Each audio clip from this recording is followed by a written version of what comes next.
Hello everyone. As a potentially historic blizzard materialized off the coast of the United States, a simultaneous storm of heritage and special interest units was forming throughout New Jersey. Despite the fact that the main targets, NS 8100 and 8101, slipped through in the middle of the night, and 8184 evaded JP and I while we were attempting to locate it, we still managed a foreign power catch, and I was able to get something special trailing on the NYS&W, which is where we will begin today's round of FOMR activities. Without further ado, let's begin.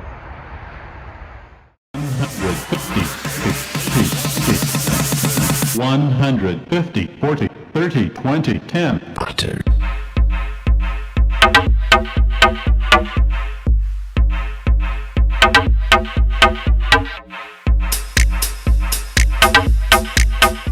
Kicking off the Foam Fest is a mini chase of the New York, Susquehanna, and Western SU-99 with EMD SD70M-2s 4066 and 4062 leading, while SD40-2 3024, wearing the NYS&W's original silver paint scheme, trails third.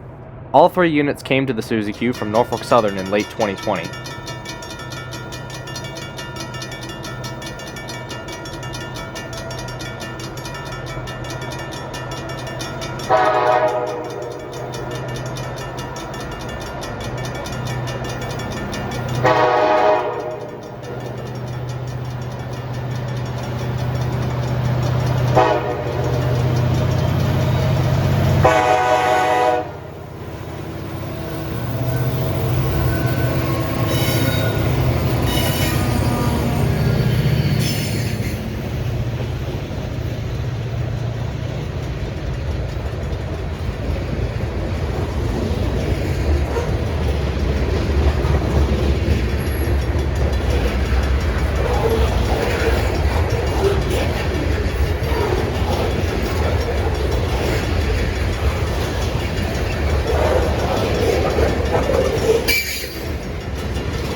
After watching SU-99 battle uphill in Notch 8, I moved east and set up at the entrance to an industrial complex in Sparta off Houses Corner Road, adjacent to the NYS&W Sparta Yard.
2 days later, on the cloudy morning of Saturday, February 21st, we find ourselves set up at Control Point Phillipsburg along the Norfolk Southern Lehigh Line with JP. We were already aware that our original plans to catch NS 8100 and 8101 were cooked, but thankfully something else had lined up for us. Westbound train 29G was coming our way with the Kansas City Southern unit trailing second, and I'd also brought the Hudson along to fly over the Delaware River and get us some pretty sweet footage of the trains crossing it.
The train is led by AC-44C6M 4620. It was built as C40-9W 9405 in January 2000 and then upgraded to a C44-9W later on. Early NS-9s and some -8s had computerized horsepower limitations to save fuel, resulting in the designation having a 40, which stood for 4,000 horsepower. The software limits were later removed on many units, restoring them to their factory setting of 4,400 horsepower, and thus changing the designation to include a 44 in order to reflect that. The 9405 was rebuilt into its current state as an AC-44C6M in November 2022.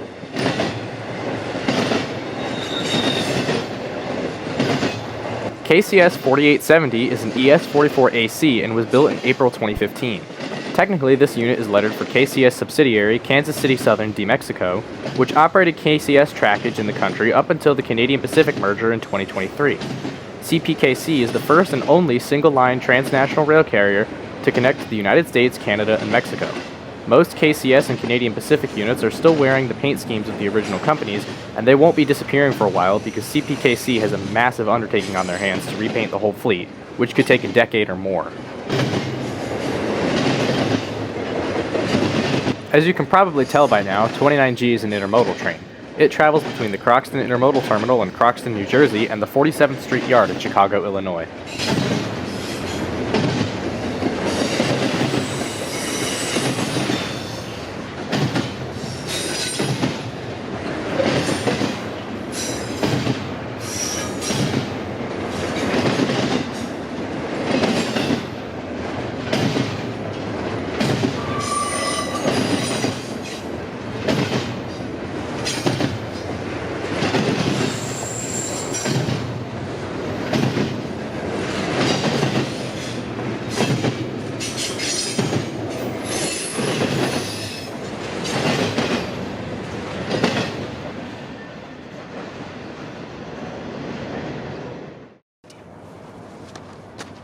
Next up, we've got an eastbound. This intermodal train, NS-268, comes from Landers Yard in Chicago and terminates at the Port Newark Container Terminal in Elizabeth, New Jersey, adjacent to Newark Liberty International Airport.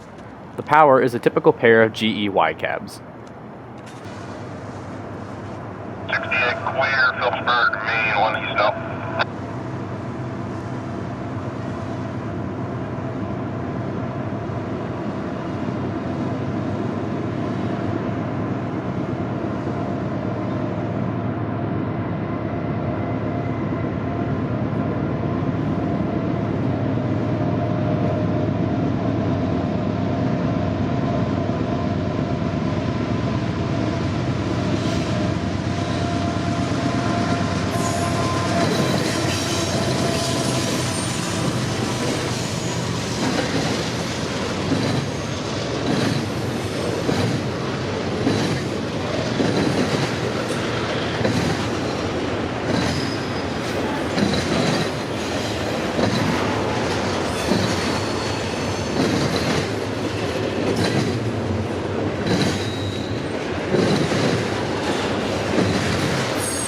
In the lead is AC-44C6M 4728, built in December 2000 as C40-9W 9561.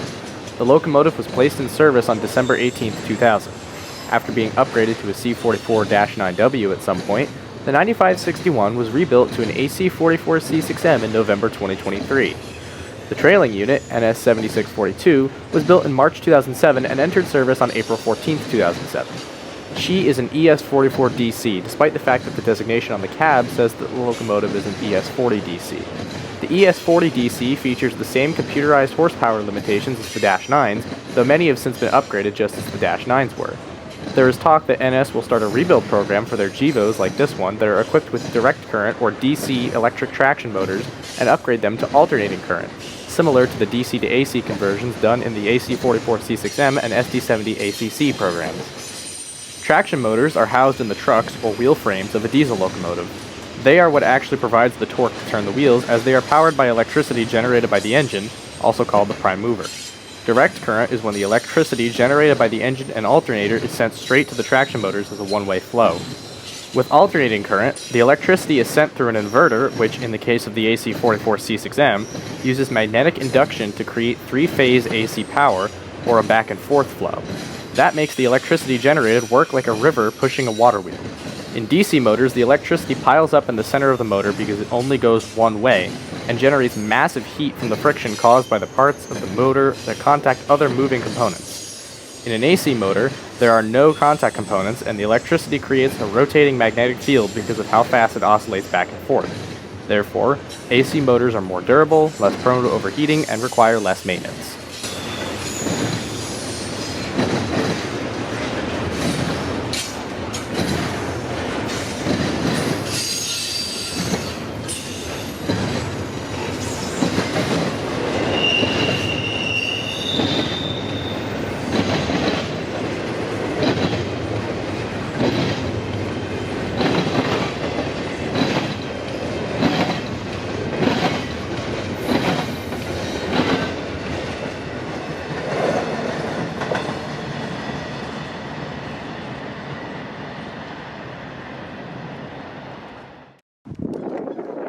Next, we moved up the street to the Phillipsburg Railroad Historian's parking lot in order to see westbound manifest train K76.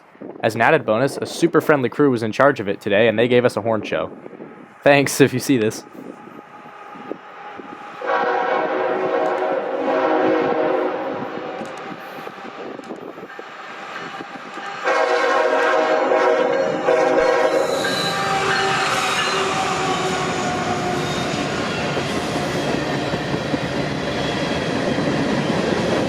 K76 is powered by ET44AC 3631, built in May 2016, and SD70 ACE 1149, built in November 2014.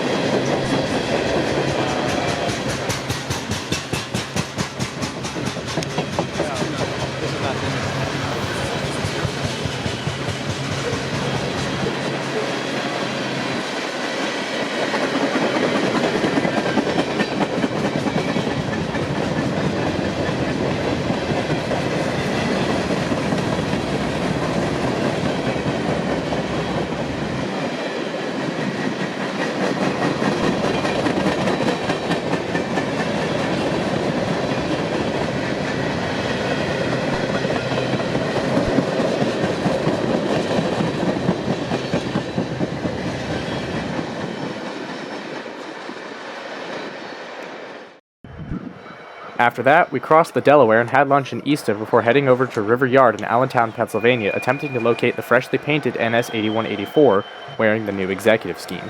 On the way in, we stopped to grab a shot of SD70 ACE 1175 and AC44C6M 4549 moving a cut of cars through the yard. Keep your eyes peeled, there's a couple of Chicago Northwestern hoppers in there.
We headed up the road to Keck Park, where I took the Hudson out and prepared it for takeoff. However, as I was doing that, I heard the unmistakable sound of GE prime movers and squinted through the brush. On the other side of the Lehigh River, 8184 was headed westbound, trailing second out at high speed. We missed it. Oh, and to add insult to injury, I couldn't get the Hudson ready to take off in time to get a photo. However, I still managed this shot of River Yard. I'm not complaining, though, because I've got a pair of thoroughbred SD40-2s in this shot. I just wish we could have been able to go down and get them, but, that's illegal, so we didn't. To finish out the day, we headed to Control Point Reddington in Hellertown, Pennsylvania. We first went here back in January.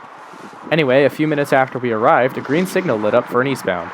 We immediately realized it was 28X because of the time of day, so we set up our cameras and hit record one last time.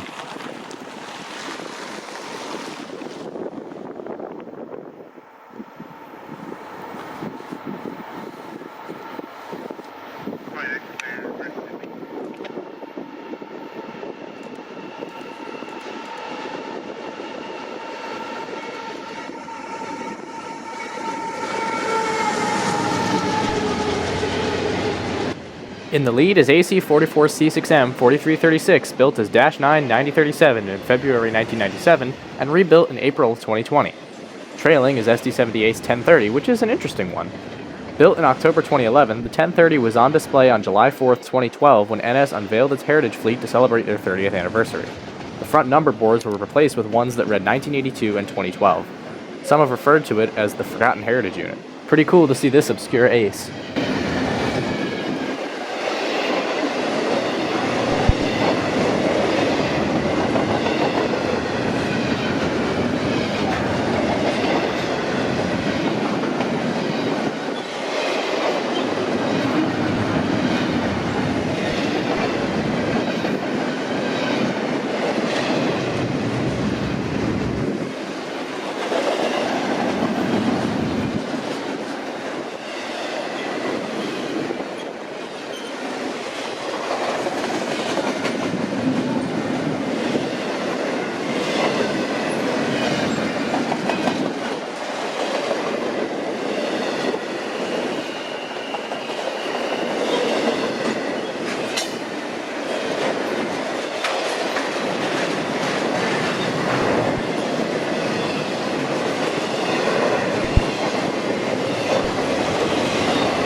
And that's it for today's episode of In Search of Heritage Units.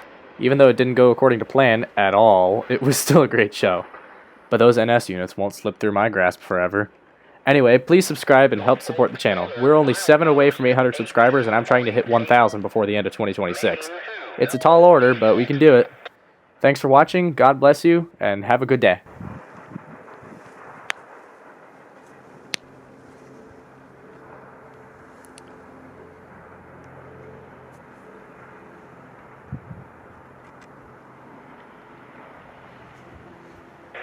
Norfolk Southern, final post.